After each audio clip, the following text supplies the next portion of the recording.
अस्सलाम वालेकुम। उम्मीद करती हूँ कि खैरियत से होंगे और ठीक ठाक होंगे।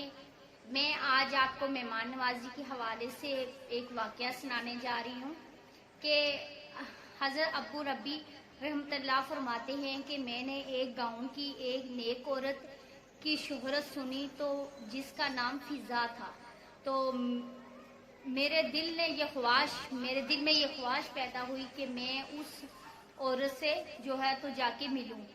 तो जब मैं उस औरत से मिलने जा रहा था तो रास्ते में मुझे किसी ने ये बताया कि उसके पास एक बकरी है जिसके थनों से शहद और दूध दोनों निकलते हैं। तो मैंने एक नया प्याला खरीदा और उसके घर पहुंच गया। तो मैंने जाते ही उससे कहा कि मैंने सुना है कि तुम्हारे पास बकरी है जिसके थनों से दूध और शहद निकलता है। तो उसने बकरी मेरे हवाले कर दी। तो मैंने जब उसके थनों से निकाला तो वाकई उसके थनों से दूध और शहद दोनों निकल रहे थे। तो हमने उसको पिया। तो उसके बाद मैंने उससे पूछा कि ये क्या माजरा है। तो उसने मुझे कहा कि हम बहुत गरीब थे।